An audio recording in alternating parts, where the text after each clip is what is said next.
ओम हर हर महादेव। जय श्री कृष्णा। राधे राधे। मैं आज आप लोगों को गीता का प्रथम अध्याय पाठ लाभ एवं महत्व समझाने जा रही हूँ। गीता में भगवान श्री कृष्ण ने रणभूमि में अर्जुन को जो ज्ञान दिया था वह गीता में बताया गया है कि गीता में कुल 18 अध्याय हैं। उन सभी का अलग अलग महत्व है, अलग अलग स्थान है। श्री गीता उपनिषदों का सार है। महाभारत युद्ध के समय रणभूमि में भगवान श्री कृष्ण ने अर्जुन को जो ज्ञान दिया था वह गीता में बताया गया है। गीता में ऐसी बहुत सी बातें हैं जो मनुष्य को जीवन की कई कठिनाइयों को आसान बनाती हैं। इतना ही नहीं, गीता पढ़ने पर मनुष्य को बहुत सी नई जानकारियां भी मिलती हैं। साथ ही हर अध्याय में नियमित पाठ का अपना लाभ एवं महत्व होता है।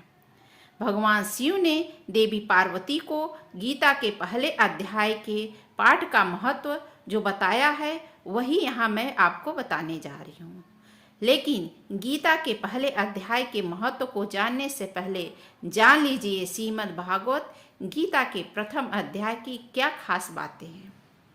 गीता के पहले अध्याय का नाम अर्जुन विषाद योग है। इस अध्याय में कुरुक्षेत्र के मैदान में उपस्थित बंधुओं और संबंधियों को सामने देखकर अर्जुन के मन में उठे विषाद और मन स्थिति का वर्णन किया गया है, जिसे संजय धृतराष्ट्र को बताते हैं। गीता का प्रथम अध्याय का महत्व यह है कि एक समय पार्वती जी ने पूछा कि महादेव जी, किस ज्ञान के बल पर संसार के सब लोग आपको शिव कहकर पूजते हैं? मृगछाला ओढ़े और अपने सभी अंगों में स्मशान की विभूति लगाए, गले में सर्प और नरमुंडों की माला पहने हुए हो, इसमें तो कोई भी पवित्र नहीं है। फिर आप किस ज्ञान से पवित्र माने जाते हैं? तब महादेव जी ने उत्तर दिया कि हे प्रिय, सुनो, मैं गीता ज्ञान को अपने हृदय में धारण करने से पवित्र माना जाता हूँ। इस ज्ञान से मुझे बाहर के कर्म नहीं व्यापते। तब पार्वती जी ने कहा, हे भगवान, जिस गीता ज्ञान की आप ऐसी स्तुति कर रहे हैं उनके श्रवण करने से कृतार्थ भी क्या है? महादेव ने उत्तर देते हुए कहा कि इस ज्ञान को सुनकर बहुत से जीव कृतार्थ हुए हैं, आगे भी होंगे। मैं तुम्हें एक पुरातन कथा बताता हूँ, तुम सुनो।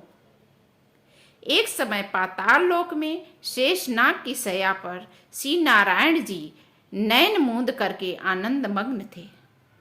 उस समय भगवान के चरण दबाते हुए लक्ष्मी जी ने पूछा, हे प्रभु, निद्रा और आलस्य तो उन पुरुषों को व्याप्त होता है जो जीव तामसी होते हैं।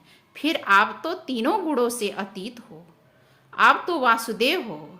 आप जो नेत्र मूंद रहे हो, इससे मुझे बड़ा आश्चर्य है।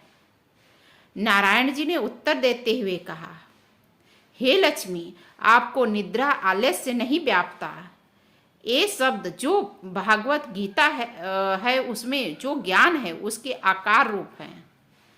यह गीता शब्द रूप अवतार है। इस गीता में यह अंग है। 5 अध्याय मेरे सुख हैं, 10 अध्याय मेरी भुजा है, 16वां अध्याय मेरा हृदय है और मन मेरा उदर है, 17वां अध्याय मेरी जांघ है, 18वां अध्याय मेरे चरण हैं। गीता इस श्लोक की मेरी नाड़ी है और जो गीता के अक्षर है वो मेरा रोम है। ऐसा मेरा शब्द रूपी जो गीता ज्ञान है उसी के अर्थ मैं हृदय में विचारता हूँ। और बहुत आनंद प्राप्त होते हुए लक्ष्मी जी बोली, हे श्री नारायण जी, जब श्री गीता का इतना ज्ञान है तो उसको सुन करके कोई जीव कृतार्थ भी हुआ है, सो मुझसे कहो। तब श्री नारायण जी कहने लगे, हे लक्ष्मी, गीता ज्ञान को सुनकर बहुत से जीव कृतार्थ हुए हैं, सो तुम श्रवण करो। एक व्यक्ति था जो चांडालों के कर्म करता था और तेल नमक का व्यापार करता था। उसने एक बकरी पाली थी। एक दिन वह बकरी चराने के लिए वन में गया। बीच से पत्ते तोड़ने लगा। वहां उसे एक सांप ने डस लिया, जिससे वह तुरंत मर गया। मरने के बाद उसने बहुत से नरक भोगे और फिर उसका जन्म बैल के रूप में हुआ। उस बैल को एक भिक्षुक ने मोल लिया। वह भिक्षुक उस पर चढ़ करके सारे दिन मांगता फिरता। जो कुछ भिक्षा मांग कर लाता वह उसे अपने परिवार के साथ मिलकर खाता, और वो बैल सारी रात द्वार पर खड़ा रहता। उसे खाने पीने का भी कोई ख्याल नहीं करता था, और सुबह होती ही बैल पर चढ़ करके फिर मांगने निकल जाता था। जब बहुत दिन हो गए तो वह बैल भूखे से गिर गया, लेकिन उसके प्राण नहीं निकले। नगर के लोगों ने देखा और उस बैल को कोई तीर्थ का फल दे तो कोई बल व्रत का फल दे तो कोई उस बैल को प्राण नहीं छूटे। एक दिन गड़का आई। उसने लोगों से पूछा, यह कैसी भीड़ है? तो उन्होंने कहा कि इसके प्राण नहीं निकलते, अनेक पुण्यों का फल दे रहे हैं तो भी मुक्ति नहीं होती है। तब गड़का ने कहा कि मैंने जो कर्म किया है उसका फल मैंने इस बैल को दिया है। इतना कहते ही बैल की मुक्ति हो गई। तब बैल ने एक ब्राह्मण के घर जन्म लिया। पिता ने उसका नाम सुशर्मा रखा। उसके पिता ने उसे पढ़ाया लिखाया, उसको अपने पिछले जन्म की सूध ली। उसने एक दिन मन में विचार किया कि जिस गड़का ने मुझे बैल की योनि से छुड़ाया उसका दर्श स्वरूप विप्र चलते चलते गड़का के घर गया और कहा, मुझे पहचानती हो? गड़का ने कहा, नहीं, मैं नहीं जानती, तुम कौन हो? तब उसने कहा कि मैं वही बैल हूँ जिसको आपने अपने पुण्य के बल पे थे, आपने अपने पुण्य दिए थे, तब मैं बैल योनि से छूटा। अब मैं विप्र के घर जन्म लिया हूँ, आप अपना पुण्य बताइए। गड़का ने कहा कि मैंने जाने में कोई पुण्य नहीं किया, परंतु मेरे घर एक तोता था। वह सवेरे राम राम करता था, मैं उसका वाक्य सुनती थी। उस पुण्य का फल मैं तुम्हें दे दिया। तब विप्र ने तोते से पूछा कि तू सवेरे क्या पढ़ता था? तोते ने कहा, मैंने पिछले जन्म में विप्र का पुत्र था। मेरे पिता ने मुझे गीता के पहले अध्याय का पाठ सुनाया करते थे।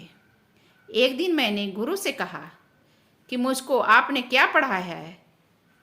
तब गुरुजी ने मुझे सौंप दिया कि तू तोता बन जा। इसके बाद से मैं तोता बन गया। एक दिन बहेलिया मुझे पकड़ ले आया और एक विप्र ने मुझे मोल ले लिया। वह विप्र भी अपने पुत्र को गीता का पाठ सिखाया करता था। तब मैंने भी वह पाठ सीख लिया। उसी दिन विप्र के घर में चोर घुस गया। उन्हें धन तो प्राप्त नहीं हुआ, लेकिन वह मेरा पिंजरा उठा ले गए। कि यह मित्रता गड़का से थी। वह मुझे उसके पास ले आया। सो मैं नित्य प्रातः गीता के पहले अध्याय का पाठ करता हूँ, जिसे यह गड़का सुनती है। इस गड़का को समझ में नहीं आता जो मैं पढ़ता हूँ, वही इस गड़का ने तेरे निमित्त दिया है। वह श्री गीता जी के प्रथम अध्याय का फल था। तब विप्र ने कहा कि हे तोते, तू विप्र है, मेरे आशीर्वाद से तेरा कल्याण हो। सो हे लक्ष्मी, विप्र के इतना कहते ही वह तोता की मुक्ति हो गई। तब गड़का ने बुरे कर्म छोड़ दिए और भले कर्म ग्रहण किए और नित्य ही स्नान करके गीता जी का पाठ करने लगी। गीता का पाठ करने से वो भी अपने शरीर को त्यागा और मुक्ति पाई। तो गड़का जैसे लोग यदि मुक्ति पा सकते हैं गीता पढ़ के, तो आप क्यों नहीं पा सकते? आप और हम तो जीव हैं, प्राणी हैं। यदि हम भी अच्छे कर्म करेंगे, हम भी गीता का प्रथम अध्याय धारण करेंगे, तो क्यों नहीं फल प्राप्त करेंगे।